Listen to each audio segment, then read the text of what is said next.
경북 포항 영일만 앞바다에 막대한 양의 석유 가스가 매장돼 있을 가능성이 나왔습니다. 석유로 환산했을 때 최대 140억 배럴로 매장량 기준 세계 15위권이 이르는 양입니다. 경제적 가치로 환산하면 삼성전자 시가총액의 5배, 약 2천조 원에 이르는 것으로 알려집니다. 이 소식에 일본 네티즌들의 반응이 눈길을 끌고 있습니다. 독도 문제를 해결하고 사업하라, 기술력이 없어서 결국 못할 것이다라는 등의 얼토당토 않는 반응으로 한국을 자극하고 있습니다. 지금부터 이 내용 자세히 알아보도록 하겠습니다. 정부는 이르면 연말부터 동해의 배타적 경제 수역 내 8광구와 6-1광구 일대, 영일만에서 38에서 100km 거리, 심해 1km 이상 탐사 시추에 나섭니다. 해저 땅속 깊이 구멍을 뚫는 시추공을 최소 5개 이상 뚫어야 하는데 개당 1,000억 원의 비용과 3개월의 시간이 소요될 것으로 파악되며 성공 확률은 20%로 평가되고 있습니다. 산업통상자원부와 한국석유공사는 3일 정부 세종청사에서 긴급 기자브리핑을 갖고 연말부터 시추작업을 실시, 내년 상반기 중에 구체적인 결과가 나올 것이라고 밝혔습니다. 매장 예상 자원은 가스 75%, 석유 25%로 추정되며 가스는 3억 2천만에서 12억 9천만 톤, 석유는 7억 8천만에서 42억 2천만 배럴 규모입니다. 이번 영일만 일대 석유 가스 부존 가능성은 작년 초 세계적인 심해 기술평가 전문기업 미국 액트지오사가 동해 심해 탐사 자료를 심층 평가하면서 처음 언급됐습니다. 액트지오는 최대 140억 배럴의 자원이 부존돼 있을 가능성을 제시했습니다. 정부는 시추공 작업을 통해 자원의 실존 여부와 부존량을 최종적으로 확인할 예정입니다. 우리나라는 1966년 포항 앞바다를 시작으로 국내 해저 자원에 대한 탐사를 꾸준히 진행해 왔습니다. 1998년 동해 천해에서 4,500만 배럴 규모의 가스전을 최초로 발견해 2004년부터 2021년까지 상업용으로 생산한 경험이 있습니다. 최나무 산업부 2차관은 시추공 작업은 연말 10부터 차례대로 시작하고 작업이 3개월가량 소요되기 때문에 내년 상반기 중에 부존 여부와 부존량 등을 알 수 있을 것이라며 10을 뚫는 데 1,000억 원의 재정이 필요하고 성공 확률은 20%라고 했습니다. 이어 최소 5번은 시추공 작업을 해야 부존 여부를 알 수 있는 것인데 성공률이 높은 편이라고 했습니다. 일반적으로 자원 탐사 시 성공률이 12.5%를 넘어가면 투자 여부를 판단하게 됩니다. 과거 석유공사는 동해에서 총 11공 탐사정 시추 끝에 국내 최초로 상업용 가스를 발견, 95번째 산유국이 될 수 있었습니다. 비록 매장량 4,500만 배럴의 소규모 가스전이었지만 매출 2조 6천억과 순이익 1조 4천억 원, 한화 약 1,928조 원을 달성했습니다. 당시 성공률은 23%였습니다.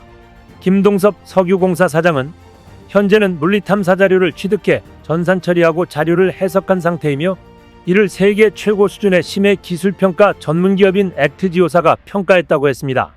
액트지오사는 미국 휴스턴 소재의 심해평가 전문기관으로 심해평가 경험이 풍부한 메이저사 출신의 전문 인력으로 구성되어 있습니다. 특히 대표인 비토르 아브레우 박사는 전 미국 퇴적학 회장 및 엑슨모빌 지질그룹장으로 세계 심해지역 탐사에 대한 권위자입니다. 심해 탐사 시추는 한 개의 시추공을 확인하는 데만 1,000억 원 가량이 소요되는 만큼 최소 5개 이상의 시추공을 뚫는다면 5천억 원 이상의 대규모 재원이 필요합니다. 정부는 탐사 시추 등 개발에 필요한 투자 비용은 정부 재정 지원과 석유공사의 해외 투자 수익금, 해외 메이저 기업의 투자 유치 등을 통해 조달할 계획입니다.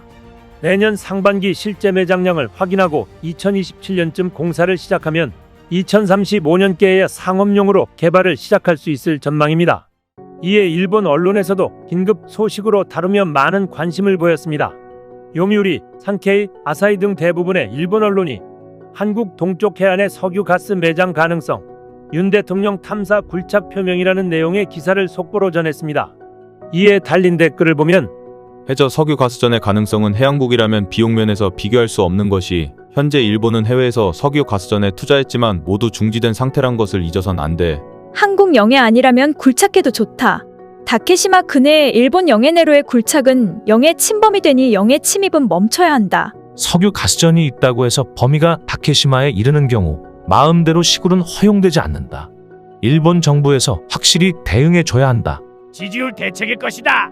주가 조작으로 한국 기업 등이 잘하는 국산화의 성공이라든지 획기적 신발견과 같다. 생각한 것과 같은 결과가 안 나오면 어느새 조사 자체가 없었다고 할 것이다. 다케시마 근처라면 이미 일본의 이의지 내라는 것으로 볼 수 있다. 상세한 위치 데이터를 일본 측이 확인해야 한다. 이참에 다케시마 빼앗아 보자. 다케시마의 영유권 문제를 해결하지 않고 시구를 하면 한 일은 국교 단절이다. 큰 매장량은 없을 것이다. 일본 정부는 윤 정권의 진위를 확인해야 한다. 다케시마와 스시마를 거의 직선으로 묶은 곳은 일본의 이이지입니다.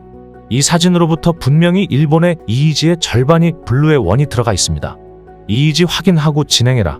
해저에 있어도 파는 기술은 없을 것이다. 중국과 미국 중 어느 쪽에 의뢰하는 걸까? 하이에나 국가가 노리고 있다. 지하의 유전은 연결되어 있다. 채우는 빠른 사람이 승리. 일본은 서두르자. 라는 망언 같은 댓글들이 쏟아지고 있습니다. 이런 망언과 맞물려 일본의 한 군사 전문가는 한국의 적이 누구인가에 대한 칼럼을 게재하며 한국이 필요 이상의 해군 전력을 보유하려는 데 대해 딴지를 걸었습니다. 이를 살펴보면 한국에게 3,000톤급의 대형 잠수함은 필요치 않고 대양에서나 쓰이는 원자력 잠수함은 더더욱 그렇다. 또한 최근 한국과 중국의 관계를 고려하면 한국이 동중국해나 남중국해로 대형 잠수함을 보내 중국 해군에 대적하는 시나리오도 예상하기 어렵다. 이에 더하여 한국은 경항공모함 건조 계획을 진행 중으로 2019년 8월에 발표한 국방중기 계획, 개념화된 2020년 8월에 발표된 계획에서도 기본 개념이 드러난다. 지난 2021년 2월 한국 국방부는 2022년까지 자체 경항공모함에 대한 초안 설계를 하고 2033년까지 전력화할 것이며 해당 프로젝트에 2조 3천억 원을 투자할 것이란 계획을 발표했다. 장거리 순항미사일과 대지탄도미사일을 탑재한 대형 잠수함뿐 아니라 원자력 잠수함과 경항공모함까지 보유하려는 한국의 목적은 무엇인가? 한국 국방부는 일본의 독도 침공에 대한 내부 문건을 보유하고 있음이 드러났다. 2021년 2월 11일 동아일보가 보도한 바에 따르면 한국 국방부는 독도를 두고 일본 자위대와 벌이는 가상 전투 시나리오를 작성했다고 한다. 첫째, 독도에 상륙할 조건을 만들기 위해 주력군이 도착하기 전에 전자전을 수행하는 한편 선봉군을 독도 동쪽 섬에 상륙시킨다. 둘째, 한 척의 이지스함과 2에서 4척의 잠수함, F-15 등 전투기, 조기경보기, 전자전 정보수집기 등을 동원하여 제해권 및 제공권을 확보한다.